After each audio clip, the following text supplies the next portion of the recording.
Joining us live now with more analysis is Dr. Eyal Mayroz from Sydney University.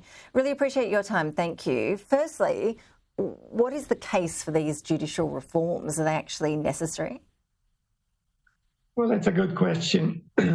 It's really a competition between two different interpretations of democracy. On the right, the argument is that really there is no that the court is really an activist court, the High Court of Israel, and is presiding over or having control over government decisions. And on the left, they're saying that the checks and balances provided by the court, which don't exist, some of them don't exist in Israel, which we know about from Australia. There are no two houses in Israel. There is no constitution. Are leaving the court as the only check and balances on government, both executive and legislative, which in Israel are the same thing, and therefore that there is a need for more independence of the court and a strong power by the High Court to put some checks and balances. And so this is the heart of the challenge which tears Israel apart at the moment.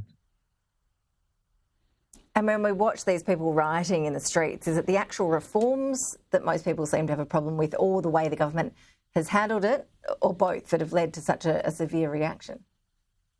I think the reform, we're talking about a package, a set of reforms that the government has only started, or the parliament has already started pushing for, but there's some future ones in the pipeline.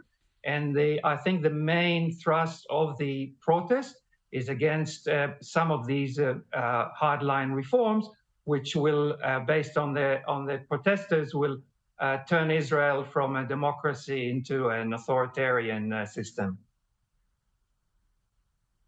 So what sort of compromise do you expect political leaders in Israel will land on? Where do you see this going from here?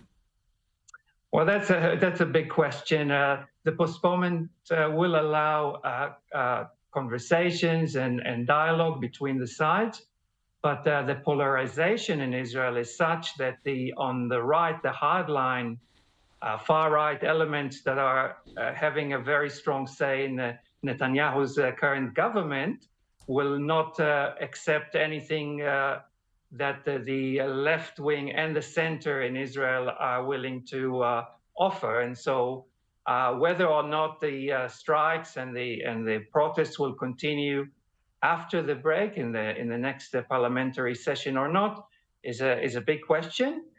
Some say that Netanyahu has been held captive by these far-right elements because he needs them to try and get a free card out of jail in his corruption case, and therefore that he's wishing that the center and left will help him avoid those very extreme measures. But whether or not his government will stay on or dissolve is I guess, the main challenge after the attempts at the dialogue. And more broadly, what do you think it does for Israel's standing? I mean, it's a tricky time for the country's reputation, isn't it? Rioting in the streets is never a good look.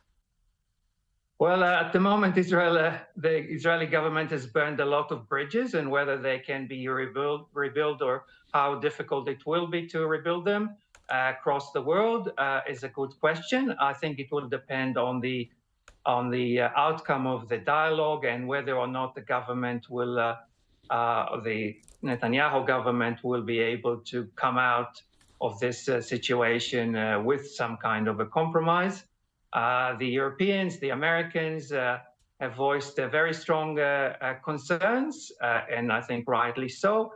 We hear less from Australia, even though the Australian jury has come out against the proposed overhaul of the judicial system. But again, Israel is facing some dark times ahead, I fear, along with some major security issues, concerns in relation to the events in the West Bank, concerns that Israel voices in relation to what is taking place in Iran and the nuclear threat. And so a lot is up in the air, and we will have to wait and see what happens. We'll be watching closely, Dr. Eyal Mayroz. Really appreciate your insights. Thanks so much for joining us. Thank you.